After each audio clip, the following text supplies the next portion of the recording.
कुछ दिन पहले आई गेस 29 या 30 मई को प्राइम टाइम के ऊपर एक जर्नलिस्ट ये कहती है कि यूट्यूब पे जो टीचर्स होते हैं वो दो कौड़ी के होते हैं। कहती है कि ये यूट्यूब पर व्यूज के लिए कुछ ना कुछ ब्लैक बोर्ड पे लिखते रहते हैं, अपना पैसा कमाते हैं, इन्हें कुछ नहीं आता। इसी वक्त तुम दिल्ली में देखोगे तो पेट्रोल का प्राइस 100 रुपए तक चला गया है और कॉमर्शियल एलपीजी सिलेंडर का रेट एक बार फिर बढ़ चुका है। नीट 2026 का पेपर लीक हो गया है और इसके साथ अगर उसे दोबारा लिया जा रहा है तो उसके अंदर भी बहुत सारे ग्लिचेस दिखाए जा रहे हैं। इस समय 2.27 मिलियन स्टूडेंट्स का फ्यूचर दांव पर लगा हुआ है और अभी मैं जब ये वीडियो बना रहा हूँ मैंने अभी अभी देखा कि एक और स्टूडेंट ने सुसाइड कर लिया है नीट की वजह से। लेकिन हम टीवी पे किस चीज पर डिस्कशन देख रहे हैं? यूट्यूब टीचर्स को लेकर। और इसके अलावा ना जाने कितनी बड़ी बड़ी मेन खबरें हैं जिसे हमारी मेन मीडिया इग्नोर कर रही है और ये एक पैटर्न में चल रहा है। हेलो एवरीवन, आज की वीडियो में हम बात करेंगे क्या आज की दुनिया में सिर्फ हार्डवर्क करना रेलेवेंट है या फिर हमें कुछ और भी करना होगा। चलिए तो पहली बात करते हैं मीडिया रिलेटेड, क्योंकि अब ये सिर्फ एक कंट्रोवर्सी नहीं बची, ये जनता का ध्यान भटकाने की टैक्टिक बन चुकी है मेन मुद्दों से। अब इस चीज को लेकर बहुत सारे टीचर्स के हमें रिएक्शन देखने को मिले कि भाई कितने ज्यादा जरूरी हैं ऑनलाइन एजुकेटर्स आज की डेट में। कई ऐसे छोटे छोटे एरियाज हैं जहाँ के लोग ना तो बड़े शहर में आ सकते ना कोचिंग को अफोर्ड कर सकते। वहां पर ये यूट्यूब वाले टीचर्स ही उनकी हेल्प करते हैं, उन्हें कुछ ना कुछ नया सीखने में और कॉम्पिटिटिव एग्जाम्स की तैयारी कराने में। और हमारे देश में मिलियंस ऑफ लोग ऐसे हैं जो आज भी ऑनलाइन एजुकेशन पर ही रिलाई करते हैं, क्योंकि सबको पता है जो हमारे देश का इंफ्रास्ट्रक्चर हो चुका है, चाहे वो एजुकेशन रिलेटेड हो चाहे वो किसी चीज के भी रिलेटेड हो। मैं अभी भी अगर फोन मारूंगा अपने दोस्त को, वो यही चीज बोलेगा कि भाई मैं इस प्लेलिस्ट को देख रहा हूँ, उस प्लेलिस्ट को देख रहा हूँ। क्योंकि हमारे यहाँ पर क्या है, गवर्नमेंट स्कूल्स में चले जाओ वो लोग पढ़ाते तो है नहीं, प्राइवेट में चले जाओ वहाँ पे फीस बहुत ज्यादा है, पढ़ाते हैं फॉर श्योर, लेकिन हर कोई उस चीज को अफोर्ड नहीं कर सकता। और जब से इंडिया के अंदर इंटरनेट का रिलेटेड बूम आया है तब से लोग सिर्फ और सिर्फ ऑनलाइन एजुकेशन को ही प्रायोरिटी दे रहे हैं। तो नीट, जेई, यूपीएससी, इन सभी प्रिपरेशंस को करने के लिए ऑनलाइन एजुकेटर्स ही फर्स्ट प्रायोरिटी होते हैं। यहाँ से ये चीज खारिज हो जाती है कि ये लोग दो पौड़ी के होते हैं। इस चैनल पर भी तुम लोगों ने देखा होगा, मैंने 1 साल तक यहाँ पर क्लास 9th और 10th को साइंस और एसएसटी कराई है। उससे मुझे आज भी ऐसे लोग मिलते हैं कि भैया आपने वो वाली वीडियो बनाई थी, वो मेरे लिए बहुत हेल्पफुल थी। और ये चीजें अच्छी लगती हैं, इससे पता लगता है कि लोग वैल्यू करते हैं आपके कंटेंट की एज ए ऑनलाइन एजुकेटर भी। इसके अलावा तुम किसी भी और एजुकेशन चैनल पर जाके देखोगे ना, वहां पे तुम्हें देखने को मिलेगा कि एग्जाम से 2-3 दिन पहले घंटों घंटों की मैराथन होती है। और ये कोई ऐसे वैसे घंटे नहीं होते, आप 2 घंटे, 4 घंटे, 14 घंटे, कई कई केसेस में तो 24-24 घंटे की मैराथन भी लेते हैं। तो भाई हमें ये तो पता है कि लोग मेहनत कर रहे हैं, और ये मैराथन किस लिए है? सिर्फ उन्हीं बच्चों के लिए है जो ऑफलाइन कोचिंग में नहीं जा सकते, जिनके पास ना तो इतने पैसे हैं कि वो एक पेड कोर्स खरीद सकें। तो वहां पर भी तो टीचर मेहनत कर ही रहा है। ऐसे में किसी एंकर का एक स्टूडियो में बैठ के मुंह खोल के बस बोलता रहना, ये कोई सेंस नहीं बनाता। उन्हें फ्रॉड नहीं बोलना चाहिए। जबकि तुम दूसरी तरफ देखोगे तो टीवी चैनल्स और न्यूज चैनल्स ही होते हैं जो टीआरपी को चेस करते हैं, जो हर चीज को तड़कता भड़कता बनाते हैं, जो कभी मेलोडी टॉफी की बात करने लग जाते हैं तो कभी झालमुड़ी की बात करने लग जाते हैं।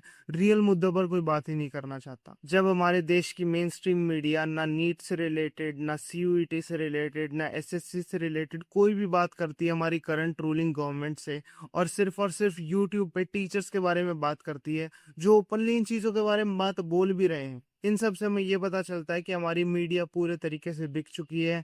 अंजना ओम कश्यप जैसे लोग सिर्फ और सिर्फ गवर्नमेंट के आगे पीछे घूमना जानते हैं, कोई भी ट्रूथ को आगे नहीं लेके आना चाहता। मतलब जो लोग सच बोल रहे हैं उन्हें चुप करा दो और खुद चुप बैठे रहो जो भी आसपास चीजें चल रही हैं। तो ये हिपोक्रेसी नहीं तो और क्या है।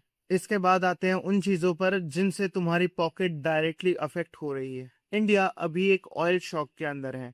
सीएनजी, एलपीजी, पेट्रोल, डीजल, चारों के प्राइसेस बहुत तेजी से ऊपर जा रहे हैं। इन्हीं सब चीजों की वजह से अब मिडिल क्लास के मंथली बजट के अंदर 300 से 400 रुपए, कुछ केसेस में 1000 रुपए एक्स्ट्रा ऐड हो गए हैं। कॉमर्शियल एलपीजी के प्राइस लास्ट 5 महीने में 1572 तक बढ़ चुके हैं। और ये वही सिलेंडर्स हैं जो ढाबे वाले और रेस्टोरेंट्स वाले यूज करते हैं। कोई ऐसे ढाबे वाला जो सुबह 5 बजे उठ के खाना बनाता है, पूरे दिन स्ट्रगल मारता है, अब उसके पास कोई भी ऑप्शन नहीं बच रखा सिर्फ और सिर्फ अपने दाम बढ़ाने या फिर अपना काम बंद करने के। जहाँ तक सैलरीड पीपल की बात करें तो मिडिल क्लास के अंदर हमें इस महीने कोई भी सैलरी हाइक देखने को नहीं मिला कि भाई उन्हें थोड़ी सी राहत मिल जाए।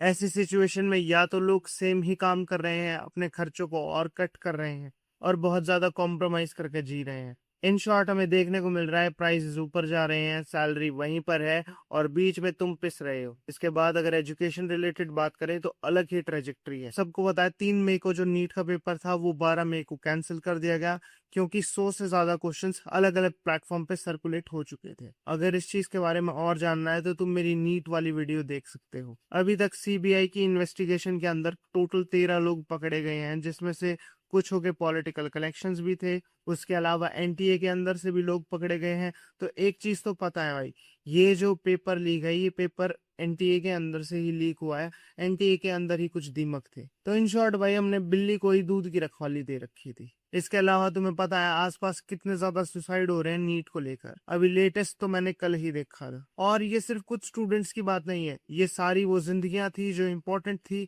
जो बहुत कुछ बड़ा कर सकती थी। ये वो सारे लोग थे जिन्होंने मेहनत करी, रूल्स को फॉलो किया और आखिरी में सिस्टम ने उन्हें बिट्रे कर दिया। चलो नीट एग्जाम के लिए तो इन्होंने बोल दिया कि री एग्जाम होगा 21 जून से और इस बार इंडियन एयरफोर्स आएगी। मतलब जितना भी तुमने फेलियर करा है उस सब चीजों का भांडा अब सिर्फ और सिर्फ आर्मी पे फोड़ दिया जाएगा। उन सारी चीजों का बर्डन अब आर्मी को दे दिया जाएगा। इसके अलावा मैं पूछना चाहता हूँ कि भाई सीयूईटी रिलेटेड या फिर यूपीएससी जो चीजें हो रही हैं या फिर अभी जो एसएससी जीडी का पेपर लीक हुआ था उन सब के बारे में क्या करेंगे? भाई गवर्नमेंट का इसके पास कोई भी सॉल्यूशन नहीं है। मुझे तो लगता है कहीं इंडियन आर्मी को इस चीज का टेंडर ना दे दिया जाए। इन सभी चीजों पर संजय रावत ने भी बहुत कुछ कहा। मैं कोट कर देता हूं उनकी बात, this is a shameful admission of governance failure. और ये सिर्फ और सिर्फ एग्जाम की बात नहीं है। नीति आयोग की रिपोर्ट के अकॉर्डिंग इंडिया में ब्रेन ड्रेन रियल है। इस रिपोर्ट के अकॉर्डिंग अगर एक फॉरेन स्टूडेंट फॉरेन से इंडिया आता है तो उसके बदले 25 स्टूडेंट यहाँ से फॉरेन चले जाते हैं। मिनिस्ट्री ऑफ एक्सटर्नल अफेयर्स के अकॉर्डिंग 2025 के अंदर 15.85 मिलियन स्टूडेंट्स या इंडियंस अब्रॉड सेटल हो चुके हैं और 2024 के अंदर यही नंबर 13.36 लाख था। और ये कहना गलत नहीं होगा, जैसे जैसे वक्त आगे बढ़ेगा ये नंबर और भी ज्यादा बढ़ता रहेगा साल दर साल। और मैं पहले ही बता दूं ये लोग भाग नहीं रहे हैं। हमारे देश के अंदर जो इंटरनल फैक्टर्स हैं उनकी वजह से ही इन्हें पुश किया जा रहा है ये स्टेप्स उठाने के लिए। फिर चाहे वो पेपर लीक हो या पेट्रोल का 100 रुपए से ऊपर जाना हो, पेट्रोल की क्वालिटी कम होना हो या मीडिया का सवाल ना पूछना हो। और ऐसे में अगर कोई अपनी आवाज उठाता है तो उसे नेशनल टेलीविजन के ऊपर 2 कौड़ी का बोल दिया जाता है। और अब हम ये अपने आसपास इतनी ज्यादा देखने लग गए हैं कि हमें ये चीजें नॉर्मल लगने लगी हैं। लेकिन भाई ये नॉर्मल बिल्कुल नहीं है। तो इन सब चीजों के बाद सवाल घूम फिर कर वही आ जाता है, क्या मेहनत करना आज के टाइम में इनफ है? तो भाई मैं तुम्हें इस चीज का ऑनेस्ट जवाब दूंगा, हाँ मेहनत करना जरूरी है, लेकिन आज के टाइम पर ये सिर्फ और सिर्फ इनफ नहीं बचा हुआ। जब प्राइसेस इतने ज्यादा बढ़ जाएं कि एक मेडिकल इमरजेंसी की वजह से तुम्हारा पूरा खाता ड्रेन हो जाए, जब पेपर लीक हो जाए, तुम्हें मौका अच्छे से ना मिले, तुम्हारी स्टार्टिंग लाइन ही बिल्कुल एक जैसी नहीं है, किसी को आगे ऑप्शन मिल रहे हैं, किसी को पीछे ऑप्शन मिल रहे हैं, अनफेयर मीन्स हो रहे हैं, वो सब गलत है। तो इसमें तुम्हारी गलती नहीं है, ये सिस्टम का फेलियर है, ये हमारी करंट रूलिंग गवर्नमेंट का फेलियर है जो बिल्कुल भी अपने रोल पे खड़ी नहीं उतर रही। और ये मीडिया का भी फेलियर है। अगर कोई आवाज उठा रहा है, कोई इन चीजों के बारे में बोल रहा है तो उसे 2 कौड़ी का बोल दो। और भाई मैं तो यही बोलूंगा कि सिस्टम के फेलियर को कभी भी अपना फेलियर मत समझना। ये कुछ बच्चों ने सुसाइड वगैरह कर लिया, ये चीज बहुत गलत है, मैं मानता हूँ। वो डिप्रेस थे, वो सिस्टम के फेलियर को अपना फेलियर समझ रहे थे कि उनसे आगे कोई चीज नहीं होगी। नहीं भाई, जिंदगी इससे बहुत ज्यादा बड़ी है। मान लो अगर तुम्हारा आज नीट में नहीं हुआ तो कल वो कुछ और बड़ा हो सकता है। एक पेपर को अपनी पूरी जिंदगी मत बनाओ। लेकिन एक चीज है जो मैं फर्मली बिलीव करता हूँ, वो ये कि अवेयरनेस बहुत ज्यादा जरूरी है। हमें इन चीजों को देखना चाहिए, इन चीजों के बारे में सवाल जवाब करने चाहिए और इन चीजों को याद रखना चाहिए जो भी चीजें गलत हैं, ताकि आगे जब डिसीजन हमारे कोर्ट में हो तो हम अच्छी तरह डिसीजन ले सकें। तो ये देश अच्छी तरह चल सकता है, नहीं तो नहीं। अगर ये वीडियो तुम्हारे साथ कनेक्ट हुई है तो मैं चाहूंगा कि तुम अवेयरनेस फैलाने के लिए इसे और ज़्यादा शेयर करो, वीडियो को एक लाइक करो, ताकि मुझे पता चल सके कि हाँ तुम्हें ऐसी वीडियोस अच्छी लगती हैं। और मैं चाहूंगा भाई तुम कमेंट करो कि वीडियो में क्या चीज़ अच्छी थी या क्या चीज़ बुरी थी, ताकि मैं इन चीज़ों का ध्यान रख सकूं और आगे जाकर और ज़्यादा इम्प्रूव्ड चीज़ें तुम्हें दे सकूं इस चैनल पर। बाकी मैं मिलता हूं तुमसे नेक्स्ट वीडियो में। Until then, this side Sahil signing off and Jai Hind.